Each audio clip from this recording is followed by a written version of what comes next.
কিন্তু একটা জামানা ছিল মানুষকে জোর করে দায়িত্ব চাপায়া দেওয়া যাইত না, কারণ ওই সময়ের মানুষগুলো দায়িত্বকে বড় আমানত মনে করত। ইমাম আজম আবু হানিফা রাহমাতুল্লাহি আলাইহি খলিফা মনসুর ইমাম আবু হানিফাকে প্রস্তাব দিয়েছে, প্রধান বিচারকের চেয়ার খালি, আপনি এই দায়িত্ব গ্রহণ করেন।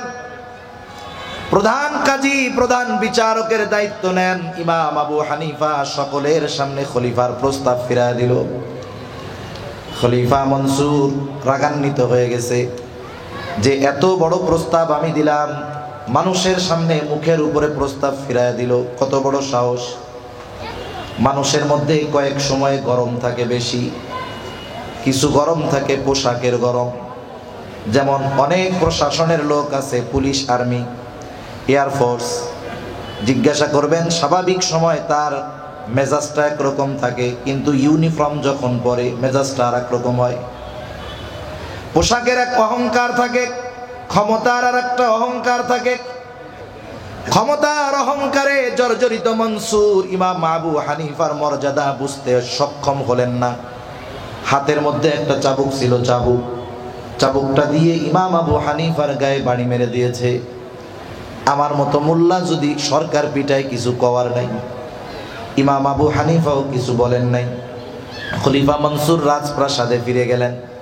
খলিফা মনসুরের এক চাচা বলে, মনসুর, কাজটা কিন্তু ভালো হয় নাই, আবু হানিফার গায়ে চাবুক দিয়ে আঘাত করেছো, এটা অন্যায় করেছো, যথাদ্রুত সম্ভব তুমি আবু হানিফার কাছে ক্ষমা চাও।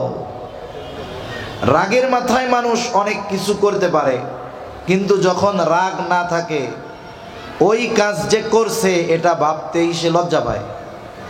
যেমন 20 বছরের সংসার, একদিন একটু দ্বন্দ্ব লাগছে সামান্য বিষয় নিয়ে, তর্কাতর্কি হয়েছে, দেখা যায় মুহূর্তের ভিতরে 3 সন্তানের মাকে 14 গোষ্ঠী শুদ্ধ তালাক দিয়া বইয়া থাকে। আছে না নাই? তালাক যেই দেয় শয়তানের এক মিশন শেষ। এরপরে মোহাব্বতের খাজানা নিয়ে শয়তান হাজির। এখন এমন ভাব যে দুইজনে ছাড়া আর বাঁচতে পারবে না। চলে আসছে মাদ্রাসার মধ্যে, হুজুর সর্বনাশ, কি হয়েছে? কয় আমি তো এই কাজ করে ফেলছি। কেমনে করছো? কয় রাগের মাথায় করছি। কেউ কি এই কাজ আনন্দে করে নাকি? রাগের মাথায় তো করে। এজন্য জীবনের একটা মূলনীতি হওয়া দরকার যে রাগান্বিত অবস্থায় কোনো সিদ্ধান্ত নেওয়া যাবে না। রাগ আসলে কি করতে হবে? ইসলাম আমাদেরকে যেই নির্দেশনা দেয়, দাঁড়ানো থাকলে বসে পড়তে হবে, বসে আছেন শুয়ে পড়েন, অজু করেন, নামাজে দাঁড়িয়ে যান, দেখা যাবে মুহূর্তের ভিতরে রাগ কমে যাবে। রাগান্বিত অবস্থার সিদ্ধান্ত হয়তো বাকি হায়াত পস্তানোর কারণ হয়ে যেতে পারে। খলিফা মনসুর চাবুক দিয়ে আঘাত করেছে রাগান্বিত অবস্থায়, কিন্তু এখন গিয়ে তার কাছে সশরীরে মাপ চাবে, তার লজ্জা লাগতেছে। চিন্তা করছে আমার সবচাইতে বিশ্বস্ত মানুষটাকে পাঠায় দেই। বলছে যাও ইমাম আবু হানিফার কাছে গিয়ে আমার পক্ষ থেকে মাপ চাইবা, বলবা খলিফা লজ্জিত ক্ষমা চেয়েছে। সাথে 1 থলে স্বর্ণ মুদ্রা দিয়ে দিল যে এটা আমার পক্ষ থেকে ইমাম আবু হানিফাকে হাদিয়া দিবা, আর বলবা আপনি যদি এই হাদিয়া গ্রহণ করেন তাহলে খলিফা সুনিশ্চিত হবে যে আপনি তাকে মাফ করে দিয়েছেন। লোকটা গেছে 1 থলে স্বর্ণ মুদ্রা নিয়ে মাপ চাইতে, সাথে সাথে ইমাম আবু হানিফা মাফ করে দিছে।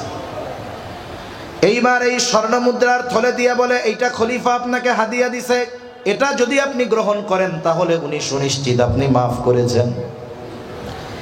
ইমাম আবু হানিফা বলে মাফ করেছি, এটা লাগবে না। লোকটা পিড়াপিড়ি করতেছে বেশি, বলে আপনি রাখেন, প্রয়োজনে আপনি এটা অন্যদের সাদকা করে দিয়েন। ইমাম আবু হানিফা বলে শোনো, আমি তোমার কাছ থেকে এটা রাখবার পর নিজের জন্য ব্যয় করলাম নাকি অন্যদের দিয়ে দিলাম সেটা বিষয় নয়, বরং তোমার খলিফা জানবে ইমাম আবু হানিফা আমার দেওয়া হাদিয়া গ্রহণ করেছে, এটা নেওয়া যাবে না। আরো পিড়াপিড়ি যখন করে বলে তোমার খলিফা যে আমারে হাদিয়া দিল, এত সম্পদ পাইলো কোথায়? এত সম্পদ পেল কোথায়? বলে উনি পাবে কোথায়?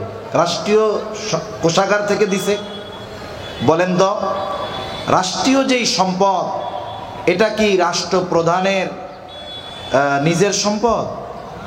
বরং জনগণ তাকে ওই সম্পদের যথাযথ হেফাজতের জন্য নিযুক্ত দিয়েছে, ঠিক কিনা বলেন? এবং এই কারণে প্রতি মাসে তাদের একটা ভাতা দেওয়া হয়। বাংলাদেশের যারা আছে, প্রেসিডেন্ট থেকে নিয়ে শুরু করে মেম্বার পর্যন্ত, এদের একটা নির্ধারিত ভাতা আছে না নাই? এই ভাতার বাইরে ব্যক্তিগত কাজে, জনগণের জন্য না, ব্যক্তিগত কাজে এই যে হাদিয়া দিচ্ছে, এটা নিজে ব্যক্তিগত কাজের জন্য দিচ্ছে। ব্যক্তিগত কাজে একটা টাকা ব্যবহারের অনুমতি ইসলাম তাদেরকে দেয় নাই। ওইখান থেকে সে গ্রহণ করতে পারবে এতটুকু, যতটুকু সে তার জন্য ভাতা নির্ধারণ করা হয়েছে। এইবার ইমাম আবু হানিফা একটু শক্ত কথা বললেন, যাও এটা তো ফেরত দিবা, সাথে সাথে খলিফাকে বলবা তার জন্য যেই নির্ধারিত ভাতা এর চাইতে একটা টাকা বেশি নিজের ব্যক্তিগত কাজে ব্যবহার করার সুযোগ নাই। তাহলে কি হবে? বলে দায়িত্বের খেয়ানত হবে, মানুষের হক নষ্ট করা হবে। এইবার লোকটা চলে গেছে সুন্দর মতো খলিফার কাছে। কিছু মানুষ আছে তিলকে কথার মাধ্যমে তাল বানায় ফেলতে পারে, মানে ছোট কথা এমন ভাবে সুন্দর মিথ্যার প্রলেপ দিয়ে বলে, মনে হয় এই কথা মিথ্যা হইলেও শুনতে ভালো লাগে। ঢাকার মানুষ এটা আমরা আরো ভালো জানি। আমরা যখন আগে মাদ্রাসায় পড়তাম, আমাদের স্বপ্নের জায়গা ছিল গুলিস্তান, মানে সব কিছু পাওয়া যায় কম দামে। তা গুলিস্তানে হকাররা ওষুধ বেচে, 20 টাকায় সব রোগ সেরা যাবে। একটা গাছরা নিতে হবে, গাছের মূল, বলে সব রোগ সেরা যাবে, ডায়াবেটিক্স, ক্যান্সার, হার্ট, উচ্চ রক্তচাপ সব সেরা যাবে। এখন বলেন তো, ওই মজলিসের এক একজনকে আলাদা করে যদি জিজ্ঞাসা করা হইতো, আপনার কি বিশ্বাস হয় যে এই এক গাছের শেকড়ে সব রোগ চলে যাবে? বলবে না হুজুর, এটা মিথ্যা কথা। দেখেন, উনি দৃঢ়ভাবে বিশ্বাস করে মিথ্যা কথা, কিন্তু এরপরেও ওই মিথ্যা কথা শুনতে মজা লাগে। কেন? কারণ মিথ্যাটা এত সুন্দরভাবে সাজায়া গোছায়া কয়, অবিশ্বাস হইলেও শুনতে খুব ভালো লাগে। তা ওই ব্যক্তি গিয়া খলিফার কাছে একেবারে এই কথাটাকে আরো রসকস দিয়া যখন বলছে, খলিফা আরো রাগ। এইবার বাহিনী পাঠায়া দিছে, এত বড় স্পর্ধা আমার ব্যাপারে এরকম বলে, যাও আটক করো, জেলখানায় আটকাও। ইমাম আবু হানিফাকে জেলখানার মধ্যে আটকানো হলো, চাবুক দিয়ে আঘাত করা হয়, আর বলা হয় ইয়াজরিমান্নাকুম শানাআনু কওমিন আলা আল্লা তা'দিলু ই'দিলু হুয়া আকরাবু লিত্তাকওয়া। আল্লাহ রাব্বুল আলামিন জানায় দেন, কোন কওমের প্রতি বিদ্বেষের কারণে তোমরা তাদের উপরে অবিচার করার জন্য প্ররোচিত হবা না, বরং কি করবা? ই'দিলু, ন্যায় বিচার করো। হুয়া আকরাবু লিত্তাকওয়া, এটা তাকওয়ার অধিক নিকটবর্তী। তাহলে বিচারকদের জন্য আল্লাহর নির্দেশ হলো, শত্রু যদি বিচার প্রার্থী হয়, তার প্রতি বিদ্বেষের কারণে, শত্রুতার কারণে অবিচার করা যাবে না। কিন্তু আফসোস, এই ন্যায় বিচার গোটা পৃথিবীতে খুঁজে পাওয়া কঠিন। যদি ন্যায় বিচার থাকতো, তাহলে এই পৃথিবীতে মাজলুম থাকতো না। ন্যায় বিচার যদি গোটা দুনিয়ায় থাকতো, তাহলে ফিলিস্তিনের প্রায় 1.5 লক্ষ নিরস্ত্র নিরহ মানুষকে নির্মমভাবে শহীদ করা হতো না, ঠিক কিনা বলে? কোথাও ন্যায় বিচার নাই। আর ন্যায় বিচার করার এবং ন্যায় বিচার মেনে নেওয়ার মন মানসিকতাও আমাদের মধ্যে নাই। আমি যদি একটু প্রভাবশালী হই, আমি ন্যায় বিচার মানতে রাজি নাই। রায় আমার বিপক্ষে কেন যাবে? সব আমার পক্ষে থাকতে হবে। অথচ ন্যায় বিচারের উত্তম দৃষ্টান্ত উপমা নবীজি দেখিয়ে গেছেন। সাহাবায়ে কেরাম এর উত্তম উপমা। আলহামদুলিল্লাহ ওয়া কাফা ওয়া সালামুন আলা ইবাদিহিল্লাযীনা ইসতাফা।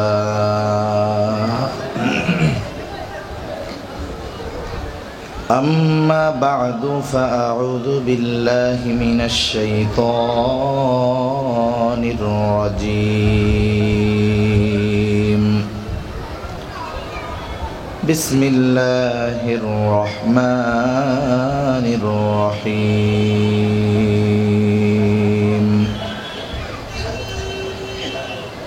ইন্নাল্লাহা ইয়া'মুরুকুম আন তু'আদ্দুল আমানাতি ইলা আহলিহা وإذا حكمتم بين الناس أن تحكموا بالعدل إن الله نعم ما يعظكم به إن الله كان سميعا بصيرا. وقال رسول الله صلى الله عليه وسلم لا إيمان لمن لا أمانة له أو كما قال النبي صلى الله عليه وسلم صدق الله العلي العظيم وصدق رسوله النبي الكريم ونحن على ذلك من الشاهدين والشاكرين والحمد لله رب العالمين. سبحانك لا علم لنا إلا ما علمتنا إنك أنت العليم الحكيم. اللهم صل على محمد وعلى آل محمد كما صليت على إبراهيم وعلى آل إبراهيم إنك حميد مجيد.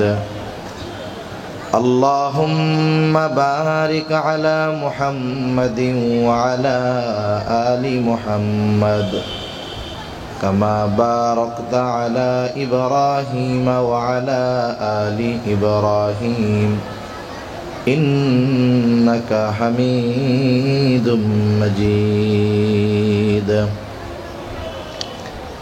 আলহামদুলিল্লাহ, ঢাকা সিটির অন্তর্গত তেজগাঁও শিল্প এলাকায় জামিয়া ইসলামিয়া উত্তর বেগুনবাড়ি যুগ পূর্তি উপলক্ষে আন্তর্জাতিক ইসলামী মহাসম্মেলন। আজকের এই ইসলামী মহাসম্মেলনের সম্মানিত শ্রদ্ধেয় সভাপতি, প্রধান অতিথি, বিশেষ অতিথিবৃন্দ সহ সম্মানিত শ্রদ্ধেয় উলামায়ে কেরাম, সামনে উপস্থিত মুরব্বিয়ানে কেরাম, সমবয়সী যুবক বন্ধু, স্নেহের ছোট ভাই, মাইকের আওয়াজ যত দূরে যায় নিজ নিজ স্থানে অবস্থানরতা সম্মানিতা শ্রদ্ধেয়া মা ও বোন, দয়াময় আল্লাহ রব্বুল আলামিনের দরবারে অগণিত শুকর যে মহান মালিক হায়াতে বরকত দিয়ে সুস্থ রেখে হাজারো মানুষের মধ্য থেকে যাচাই বাছাই করে হাদিসের ভাষায় এ জান্নাতের বাগানে আসার বসার, কিছু দিনই কথা বলবার এবং শ্রবণ করবার সুযোগ যে মহান মানিব দান করেছেন, সে মহান মানিবকে খুশি করার জন্য মহব্বতের সাথে জবান খুলে অন্তর থেকে আমরা একবার কালিমাতুশ শুকর পাঠ করি, আলহামদুলিল্লাহ। অগণিত দুরুদ ও সালাম সৈয়দুল আম্বিয়া, আশরাফুল আম্বিয়া, খাতামুল আম্বিয়া, ইমামুল মুরসালিন, রহমাতুল লিল আলামিন মুহাম্মাদুর রাসূলুল্লাহ সাল্লাল্লাহু আলাইহি ওয়াসাল্লামের উপর। আমি আপনাদের খেদমতে পবিত্র কোরআনুল কারীমের একটা আয়াত ও রাসূল আকরাম সাল্লাল্লাহু আলাইহি ওয়াসাল্লামের অগণিত হাদিস থেকে একটা হাদিস পাঠ করেছি। আল্লাহ তাআলার কাছে তৌফিক চাই, আল্লাহ তাআলা কিছু কথা অল্প সময়ের মধ্যে আমাকে বলার সুযোগ করে দেন, যে কথাগুলো আমাদের সবার দুনিয়া এবং আখিরাতের জন্য কল্যাণকর হয়। সকলের জবান খুলে বলি আমিন। এদিকে ফ্যান লাগবে না, ফ্যানটা ঘুরাই দেন। আর অপারেটর ভাই আওয়াজটা ছাড়েন, কই গেছে কেন কেন করে খালি আওয়াজ। সম্মানিত উপস্থিতি, আপনাদের খেদমতে যে আয়াতখানা তিলাওয়াত করেছি, আল্লাহ সুবহানাহু ওয়া তাআলা উক্ত আয়াতের মধ্যে আমাদেরকে দুইটা উপদেশ দিয়েছেন। কয়টা উপদেশ? দুটো উপদেশ। এই আয়াতের তাফসিরে ইমাম শাফিঈ রহমাতুল্লাহি আলাইহি বলেন, এই দুইটা জিনিস অর্থাৎ যেই দুইটা বিষয়ের ব্যাপারে উপদেশ আল্লাহ তাআলা দিয়েছেন, এই দুইটা বিষয় যদি কোনো মানুষের মধ্যে পরিপূর্ণ পাওয়া যায় তাহলে সে সফল মানুষ। যেই সমাজের মধ্যে পাওয়া যায় ওই সমাজের মানুষ সৌভাগ্যবান মানুষ। যেই দেশের মধ্যে পাওয়া যায় বলে সেই দেশের মানুষ সৌভাগ্যবান মানুষ। তাহলে যেই দুইটা গুণ অর্জন করলে ব্যক্তি, সমাজ, রাষ্ট্রের চেহারা পরিবর্তন হয়ে যায়, ভাগ্য পরিবর্তন হয়ে যায়, বলেন তো এই দুইটা গুণ যদি আমরা সকলে অর্জন না করতে পারি তাহলে আমাদের সমাজের, আমাদের রাষ্ট্রের ভাগ্য পরিবর্তন হবে না। তা আল্লাহ তাআলা এই আয়াতের মধ্যে কি বলেছেন? আয়াতটা বলার আগে, কথা শুরু করার আগে একটা শানে নুজুল, এই আয়াত নাজিল হওয়ার কারণটা সংক্ষিপ্ত সারে যদি আমরা জানি পরবর্তী কথা বুঝতে সহজ হবে ইনশাআল্লাহ। উসমান ইবনে তালহা, তার কাছে কাবা শরীফের চাবি ছিল। ভাই আওয়াজটা রিভার্ব দিয়ে ছাড়েন, আওয়াজটা ক্যান ক্যান না করে টুইট কমান, সুন্দর আওয়াজ জানি কানে আস, এভাবে করেন। উসমান ইবনে তালহার কাছে জাহেলিয়াতের সময় বাইতুল্লাহর চাবি ছিল। রাসূলুল্লাহ সাল্লাল্লাহু আলাইহি ওয়াসাল্লাম হিজরতের পূর্বে একবার উসমান ইবনে তালহার কাছে এই চাবি চাইলেন। সপ্তাহে 2 দিন দরজা খোলা হতো, মানুষজন ভেতরে যাইত, ইবাদত করত। রাসূলুল্লাহ সাল্লাল্লাহু আলাইহি ওয়াসাল্লাম উসমান ইবনে তালহার কাছে যখন চাবি চেয়েছেন সে দেয় নাই। হযরত আলী রাদিয়াল্লাহু তাআলা আনহু সাথে ছিলেন। উসমান ইবনে তালহার কাছ থেকে চাবি কেড়ে নিয়ে বাইতুল্লাহর দরজা খুলে দিলেন। নবীজি ভেতরে ঢুকলেন, ইবাদত করলেন, এরপরে বের হয়ে গেলেন। এই সময় নবীজি উসমান ইবনে তালহাকে উদ্দেশ্য করে বলতেছিল, উসমান ইবনে তালহা তখনও তো কাফের, ঈমান আনে নাই। বলতেছে, তালহা আজকে আমি চাবি চাইলাম, তুমি আমাকে এই চাবিটা দিলা না, কিন্তু এমন একটা সময় আসবে যখন এই চাবি আমার নিয়ন্ত্রণে থাকবে, তখন আমি যাকে খুশি তাকে এই চাবি বহনের দায়িত্ব দিতে পারবো। উসমান ইবনে তালহা বলেন যে ওই সময় হিজরতের আগে যখন এই কথাটা মুহাম্মদ সাল্লাল্লাহু আলাইহি ওয়াসাল্লাম বলেছে, কথাটা আমার হৃদয় পর্যন্ত পৌঁছায় গেছে যে উনি যেহেতু এই কথা বলেছেন এটা বাস্তবে পরিণত হবে, কোনো সন্দেহ নেই। যদিও ওই সময় পর্যন্ত পরিবেশ যা মনে হচ্ছিল এটা অসম্ভব, কিন্তু যেহেতু মুহাম্মদ বলছে এখন অসম্ভব মনে হলেও এটা একটা সময় বাস্তব হবে, এটা আমার দিলের মধ্যে গেঁথে গিয়েছিল। মক্কা বিজয় হলো, স্বাভাবিকভাবে বাইতুল্লাহর চাবি নবীজির হাতে চলে আসলো। উসমান ইবনে তালহাও ঈমান এনে ফেলছে। তখন আব্বাস রাদিয়াল্লাহু তাআলা আনহু নবীজির কাছে বলছেন যে এই কাবা ঘরের চাবি বহনের দায়িত্ব আমাদের কাছেই থাক, আমাকে দিয়া দেন। কিন্তু আল্লাহ সুবহানাহু ওয়া তাআলা নবীজিকে ওহীর মাধ্যমে নির্দেশ দিয়ে দিলেন, না, ওই সময় তো উসমান ইবনে তালহা বেঈমান ছিল, এখন তো ঈমানদার। আপনি এই চাবি বহনের দায়িত্ব উসমান ইবনে তালহার হাতেই প্রদান করে দেন। আল্লাহ তাআলা কি বলেন? আল্লাহ তাআলা বলেন, ইন্নাল্লাহা ইয়া'মুরুকুম আন তু'আদ্দুল আমানাতি ইলা আহলিহা ওয়া ইযা হাকামতুম বাইনান নাসি আন তাহকুমু বিল আদল। আল্লাহ রাব্বুল আলামিন বলেন, নিশ্চয়ই আল্লাহ তোমাদেরকে আদেশ দিচ্ছেন। ইন্নাল্লাহা ইয়া'মুরুকুম, কি আদেশ? বলে আন তুআদ্দুল আমানাতি ইলা আহলিহা, যে আমানত তার হকদারের কাছে ফিরিয়ে দাও। ভাই আওয়াজটা আর একটু ছাড়েন, আওয়াজটা টনটন করেন, বেশ কমান, আওয়াজ ছাড়েন পুরো। আল্লাহ রাব্বুল আলামিন বলেন যে আমানত তার হকদারের কাছে ফিরিয়ে দাও। কোরআনুল কারীম হলো এমন এক কিতাব, আল্লাহ তাআলা যখন কোরআন নাজিল করেন যদি কোনো শব্দ আগে থাকে পরে থাকে, শুধু ওই শব্দের শাব্দিক অর্থই থাকে এমনটা নয়, বরং ওই শব্দ আগে পিছে আসার পেছনেও কারণ আছে। আবার কোথাও কোথাও আল্লাহ তাআলা এক বচন, দ্বিবচন, বহু বচন ব্যবহার করেন। এইটা এক বচন, দ্বিবচন, বহু বচন হওয়ার পেছনেও কারণ আছে। সাধারণত আমরা অনেক সময় মনে করি আমানত বিষয়টা হলো মানুষের সম্পদ আমার আপনার কাছে রাখলো, আর এই সম্পদ যথা সময়ে ফিরিয়ে দেওয়া, এটাই মনে হয় বড় আমানতদারিতা। কিন্তু আল্লাহ রাব্বুল আলামিন এই আয়াতের মধ্যে আমানত শব্দটিকে বহুবচন হিসাবে এনেছেন। তার মানে মুফাসসিরিনে কেরাম বলেন, আমানত একটি বিষয়ের সাথে সম্পৃক্ত বিষয় নয়, বরং আমানতদারিতার অনেকগুলো দিক রয়েছে। এই আয়াতে মূলত আল্লাহ তাআলা দায়িত্বকেও আমানত হিসাবে অভিহিত করেছেন। দায়িত্ব আমানতের অংশ। আর রাসূল সাল্লাল্লাহু আলাইহি ওয়াসাল্লাম সর্বক্ষেত্রে ইমানদারদেরকে আমানতদার হওয়ার ব্যাপারে উদ্বুদ্ধ করেছেন। রাসূলুল্লাহ সাল্লাল্লাহু আলাইহি ওয়াসাল্লাম বলেন, লা ঈমানা লিমান লা আমানাতা লাহ। নবীজি বলেন, যার মধ্যে আমানতদারিতা নাই তার ঈমান নাই।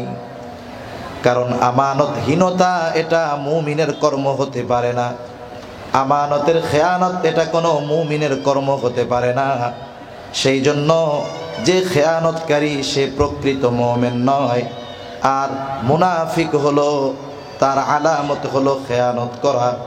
এই জন্য রাসূল আকরাম সাল্লাল্লাহু আলাইহি ওয়াসাল্লাম মুনাফিকের আলামতগুলো আমাদেরকে জানিয়ে দিয়ে বলেন, যতগুলো আলামত মুনাফিকের, এর মধ্যে অন্যতম হলো ইযা আতুমিনা খানা। মুনাফিকের কাছে আমানত রাখলে মুনাফিক আমানতের খেয়ানত করে। আর মুমিন জীবন দিয়ে হলেও আমানতের হেফাজত করে। আমরা এমন এক আমানতদার নবীর উম্মত। কাফেররা যখন সম্মিলিতভাবে সিদ্ধান্ত নিল মুহাম্মদকে আর ছেড়ে দেওয়া হবে না, প্রত্যেক গোত্র থেকে এক একজন নিযুক্ত করা হলো যে সম্মিলিতভাবে আক্রমণ চালিয়ে মুহাম্মদকে হত্যা করা হবে। আল্লাহ তাআলা এর অনেক আগ থেকে আমার আপনার নবীকে খবর দিয়ে রাখছেন, আপনি প্রস্তুত থাকেন, অচিরেই আপনার মদিনার সফর শুরু হবে। নবীজি হিজরতের জন্য প্রস্তুত, কিন্তু নির্দিষ্ট তারিখ নবীজির জানা নাই। কাফেররা যেই দিন সিদ্ধান্ত নিল আজ রাতটাই হবে মুহাম্মাদের জীবনের শেষ রাত, আর আল্লাহ তাআলা জানিয়ে দিলেন পয়গম্বর, আজকে রাতটাই আপনার হবে সফর শুরুর রাত। রাসূল আকরাম সাল্লাল্লাহু আলাইহি ওয়াসাল্লাম সফর শুরু করবেন নিজের ঘরে হযরত আলী রাদিয়াল্লাহু তাআলা আনহুকে শোয়ায় রেখে গেছেন। কেন রেখে গেছেন? কারণ নবীজি যখন হিজরতের সফর শুরু করবেন, মদিনার উদ্দেশ্যে সফর শুরু করবেন, ওই সময়ও কাফেরদের অনেক সম্পদ আমার আপনার নবীর হেফাজতে ছিল। নবীজি এই আমানতদারিতার গুণ নবুয়তির পরে অর্জন করেছেন তা নয়, বরং কাফেররা আমার আপনার নবীজির নবুয়তির কমসে কম 20 বছর আগে আমার আপনার নবীজির উপাধি দিয়েছে আল আমিন, আমানতদার। রাসূলুল্লাহ সাল্লাল্লাহু আলাইহি ওয়াসাল্লাম কাদের আমানত ফিরিয়ে দেওয়ার ব্যবস্থা করে সফর শুরু করেছেন? বলে যারা তাকে হত্যা করার জন্য ঘর ঘিরে রাখছে। রাসূল সাল্লাল্লাহু আলাইহি ওয়াসাল্লাম আলী রাদিয়াল্লাহু তাআলা আনহুকে বললেন, আলী, আমানতের বস্তুগুলো যথাযথভাবে প্রত্যেক হকদারের কাছে পৌঁছিয়ে দিয়ে এরপরে তুমি মদিনার উদ্দেশ্যে রওনা হবা। শত্রু চতুর্দিকে ঘিরে রেখেছে, শত্রুর সম্পদ নবীজির কাছে। অথচ চিন্তা করেন আমরা হলে কি করতাম? আমরা চিন্তা করতাম যারা আমাকে মারতে চায় এদের সম্পদ ফেরত দেওয়ার কি দরকার, এইগুলা নিয়ে গেলেই তো হবে। কিন্তু নবীজি ওই কঠিন সময়ও যাদের কারণে মক্কা ছেড়ে যাওয়া লাগতেছে, যারা নবীজিকে হত্যা করার জন্য চতুর্দিকে ঘিরে রেখেছে, তার দুশমনদের আমানতের বস্তু ফিরিয়ে দেওয়ার ব্যবস্থা না করে হিজরত শুরু করেন নাই। কেমন আমানতদার নবী ছিলেন আমাদের নবী! কাফেররাও আমার আপনার নবীর আমানতদারিতায় মুগ্ধ হয়ে অনেক অমুসলিম ঐতিহাসিক নবীজির ব্যাপারে মন্তব্য করেছে যে মুহাম্মদ এমন একজন আমানতদার ব্যক্তি ছিলেন যে তার ঘোর দুশমন নিশ্চিন্তে নির্দ্বিধায় তার সবচাইতে দামি সম্পদটা মুহাম্মাদের কাছে নিশ্চিন্তায় আমানত রাখত। সুবহানাল্লাহ। অথচ দেখা যাচ্ছে, ভলিউম বাড়ান ভাই, ছাড়েন আরো আওয়াজ, তো কার্পণ্যতা করেন কেন? ছাড়েন, সুন্দর হইতেছে একটু ছাড়েন। মানে প্রথম হলো হাত দিয়ে দেখাই যে হুজুর নড়াইছি, এবারে যেই আবার কয় এবার একটু সরাই। আমি তো জোরে কইতাছি না, মাইক কাটবো না। তাহলে রাসূল আকরাম সাল্লাল্লাহু আলাইহি ওয়াসাল্লামের ব্যাপারে অমুসলিম ঐতিহাসিক বলতেছে যে তার ঘোর দুশমনও তার কাছে নির্দ্বিধায় সবচেয়ে দামি বস্তুটা আমানত রাখতো। সে জানে আমি যতই মুহাম্মাদের উপরে আঘাত করি না কেন, এই কারণে সে আমার আমানতের খেয়ানত করবে না। এমন আমানতদার নবী আমাদের, আমরা সেই নবীর উম্মত, কিন্তু আমাদের আমানতদারিতার অবস্থা খারাপ। তাহলে আসেন একটু আমানতদারিতার ব্যাপারে ধারণা নেই। প্রথমত আয়াতের মধ্যে আমানাত শব্দটা বহুবচন হওয়ার দ্বারা এই বিষয়টা সুস্পষ্ট হয়ে গেছে যে আমানত একটা বস্তুর মধ্যে নয়, বরং অনেক কিছুর মধ্যে আমানতদারিতা নিহিত রয়েছে। এক নাম্বার, লেনদেনের মধ্যে আছে আমানতদারিতা, এটা কম বেশি সবার জানা আছে। দুই নাম্বার, কথাও কিন্তু আমানত হয়। রাসূল আকরাম সাল্লাল্লাহু আলাইহি ওয়াসাল্লাম বলেন, ইদা হাদ্দাসার রাজুলু সুম্মা ইলতাফাতা ফাহিয়া আমানাতুন। নবীজি বলেন, যখন কোনো মানুষ কথা বলে আর এদিকে সেদিকে তাকায়, তার কিছুই বলার প্রয়োজন নাই, কথা বলার সময় ডানে বামে তাকালো, এটার দ্বারাই এই কথাটা যার কাছে বলে তার কাছে আমানত হয়ে যায়। ডানে বামে তাকিয়ে যদি কেউ কোনো কথা বলে, সাধারণত আমরা কি বুঝি যে সে যে কথাটা আমাকে বলতেছে এটা আমি ব্যতীত অন্য কেউ যেন না শুনতে পারে। কিন্তু আমাদের অভ্যাসটা কি? শুধু যদি ওই লোক বলে যে হুজুর আপনার কাছেই বললাম, আপনি আর কারো কাছে বললেন না, কাজ শেষ। আমি যতক্ষণ আর একজনের কাছে না বলি ততক্ষণ আমার আর ভালো লাগে না। বাঙালি মিলিয়ন মিলিয়ন ডলার খেয়ে হজম করে ফেলতে পারে, কিন্তু কথা সহজে হজম করতে পারে না। এবার কি হয়, আমাদের অভ্যাস যেটা, ওই লোকটা চোখের আড়াল হওয়ার আগে আরেকজনকে ডাক দিয়ে বলে, ভাই শোনো, লোকটা আমার কাছে কি বলছে জানো? বলে না। বলে আমাকে খুব বিশ্বাস করে, একটা গোপন কথা তার ব্যাপারে বলছে, কারো কাছে বলতে মানা করছে, আমি শুধু তোমার কাছে বললাম, তুমি কিন্তু আর কারো কাছে বইলো না। এইবার ওই লোক আরেকজনের কাছে যায়, বলে হুজুর কি মিথ্যা কথা কয় নাকি? বলে না। বলে হুজুর আমাকে খুব বিশ্বাস করে, অমুকের ব্যাপারে এই কথা বলছে, আমি শুধু তোমারে বললাম, তুমি কিন্তু কাউরে কইও না। এইবার করতে করতে সকালে যেই কথা আমার কারো কাছে বলা মানা ছিল, দুপুর হতে হতে 100 জনের কানে এই কথাটা পৌঁছিয়ে যায়। যে যার কাছে বলে খালি কি বলে, তোমারে বললাম, তুমি কিন্তু কাউরে বইলো না। এখন বলেন, এই কথা একজনের কাছেও পৌঁছানো মানা ছিল, পৌঁছায় গেছে 100 জনের কাছে। খেয়ানত আর একটা নাই, খেয়ানত 100 হয়ে গেছে। যদিও আমি বলছি একজনের কাছে, কিন্তু এই খেয়ানতের শুরুটা তো আমার দ্বারা হয়েছে নাকি? এজন্য হাদিসের মধ্যে আসছে, নবীজি সাল্লাল্লাহু আলাইহি ওয়াসাল্লাম বলেন, যখন কারো দ্বারা কোনো ভালো কাজের সূচনা হয়, ওই ভালো কাজের উপরে যতজন আমল করে, সূচনাকারীর আমল নামায় সকলের সওয়াবের সমপরিমাণ সওয়াব যোগ হয়ে যায়। আবার যখন কারো দ্বারা মন্দ কাজের সূচনা হয়, ওই মন্দ কাজ যতজন করে সকলের অন্যায় পরিমাণ, পাপ পরিমাণ যত হয়, সব ওই প্রথম যে করেছে তার আমল নামায় যোগ হয়ে যায়। এই জন্য নবীজি বলেন, আদম আলাইহিস সালামের হত্যাকারী যেই সন্তান, অন্যায়ভাবে পৃথিবীতে সর্বপ্রথম হত্যাকাণ্ড তার মাধ্যমে সংগঠিত হয়েছে, ওর পর থেকে নিয়ে কিয়ামত পর্যন্ত অন্যায়ভাবে যত হত্যাকাণ্ড সংগঠিত হবে, সব হত্যাকাণ্ডের সমপরিমাণ পাপ আদম আলাইহিস সালামের হত্যাকারী সন্তানের আমলনামায় যোগ হয়ে যায়। এজন্য কথাও আমানত হয়, কারণ অনেক কথা আছে, ওই কথাগুলো মানুষ আমার আপনার কাছে বলে, কথার কথা। ছেলে মেয়ে কথা শুনে না, মাদকাসক্ত, ওয়াইফ ভালো না, ক্যারেক্টার ভালো না, এই গোপন কথাগুলো অনেক সময় মানুষ আমার আপনার কাছে বা যাকে সে বিশ্বাস করে তার কাছে এসে বলে। চিন্তা করে আমার এই কথাটা কেউ জানবে না, কারণ কষ্টের কথা যদি আরেকজনের কাছে বলা যায় দিলটা একটু হালকা হয়।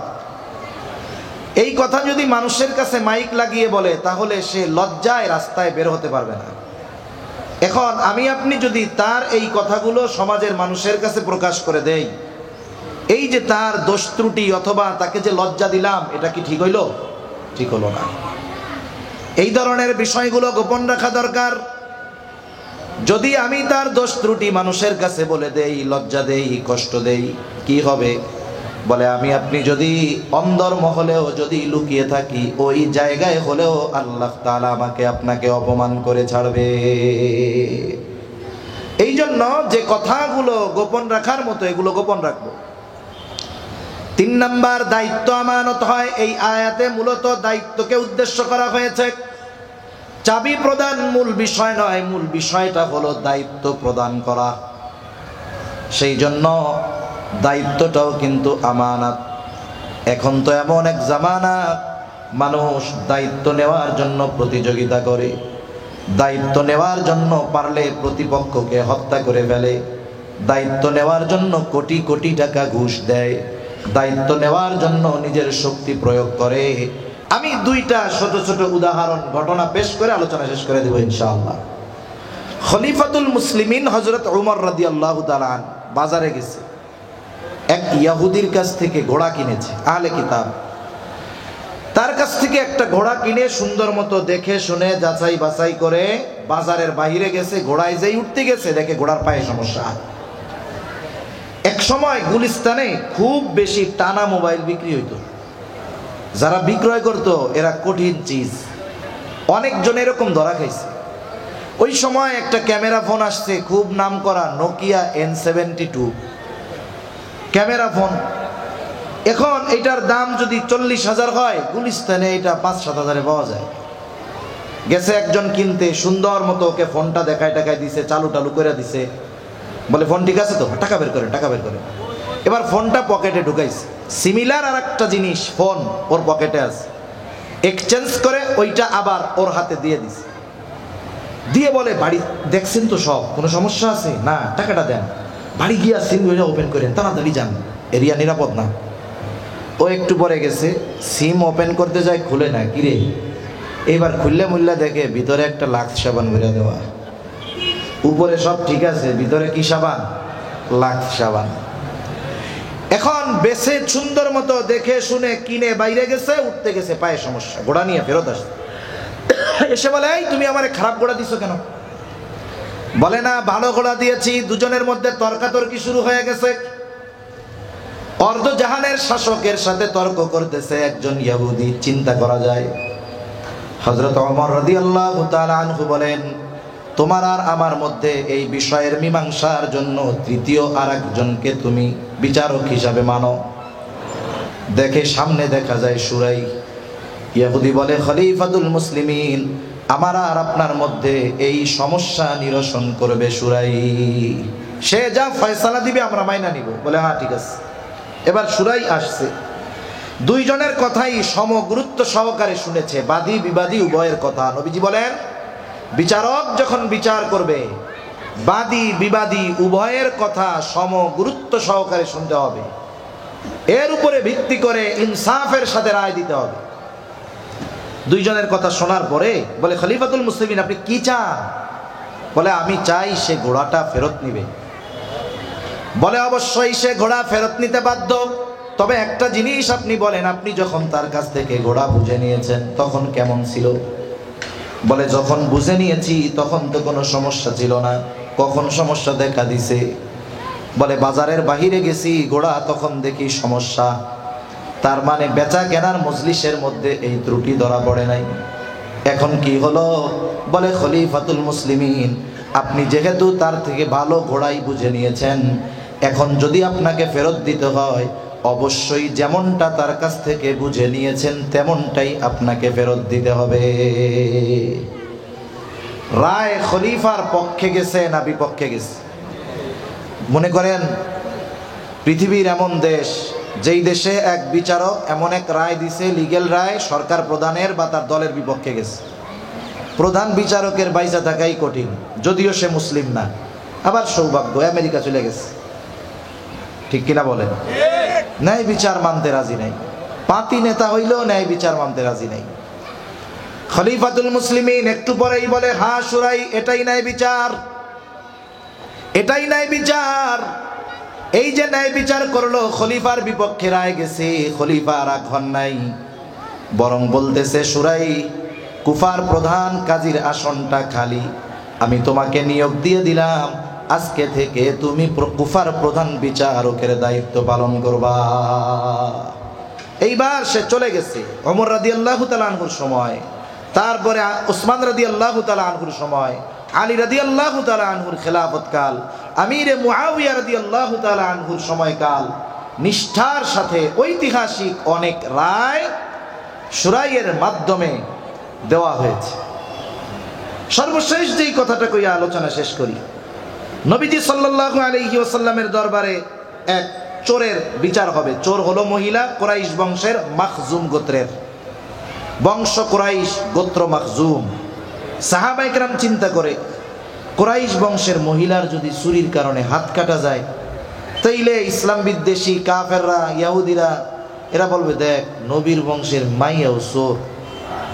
সাহাবায়ে কেরাম নবীর বংশের ব্যাপারে এরকম কথা হবে, এটাও বরদাস্ত করতে পারে না। তা চিন্তা করলো, হয়তো নবীজি জানে না, একটু খবরটা জানাই। যায়েদ রাদিয়াল্লাহু তাআলা আনহুর সন্তান ওসামাকে বলে, যাও তোমার নানার কাছে গিয়ে বলো, নানা, যেই মহিলার হাত কাটা হবে সেই মহিলা কুরাইশ বংশের।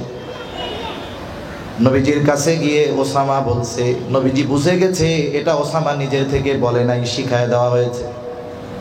হুজরা থেকে নবীজি বের হয়ে আসলেন, এসে বলে, তোমরা কি আমাকে এমন বিষয়ের জন্য সুপারিশ করতেছ যেই বিষয়ের শাস্তি কার্যকর করার নির্দেশ আল্লাহ তাআলা দিয়েছে? নবীজি এবার খুতবা দিলেন, বলে, তোমাদের আগে বহু সম্প্রদায়কে আল্লাহ তাআলা এই কারণে ধ্বংস করে দিয়েছেন, তাদের মধ্যে যখন কোনো শরীফ বংশের মানুষ চুরির অপরাধে আটক হতো, সম্ভ্রান্ত মানুষ শাস্তি দেওয়া হতো না, ছেড়ে দেওয়া হতো। একই অপরাধে যখন কোনো দুর্বলকে আটক করা হতো, শাস্তি দেওয়া হতো। এই কারণে তোমাদের পূর্বে বহু কওমকে আল্লাহ তাআলা ধ্বংস করে দিয়েছেন। নবীজি এবার বলেন, ওয়াইমুল্লাহ, আল্লাহর শপথ, লাউ আন্না ফাতিমাতা বিনতে মুহাম্মদ সারাকাত লাকাতাতু ইয়াদাহা। নবীজি বলেন, আল্লাহর শপথ, যদি মুহাম্মাদের কন্যা ফাতেমাও চুরি করত, আমার কন্যা খাতুনে জান্নাত এটা দেখা হতো না, অবশ্যই তার হাতটাও আমি কেটে দিতাম। তাহলে ন্যায় বিচারের উত্তম দৃষ্টান্ত, উপমা, এর চেয়ে আর কি হতে পারে? এই দুইটা আদেশ করে আল্লাহ তাআলা বলেন, ইন্নাল্লাহা নি'মা ইয়াইদুকুম বিহি। আল্লাহ কতই না সুন্দর ওয়াজ তোমাদেরকে করলেন। এখন এই ওয়াজের উপরে কি আমল করি কি করি না আল্লাহ দেখেন কি দেখেন না?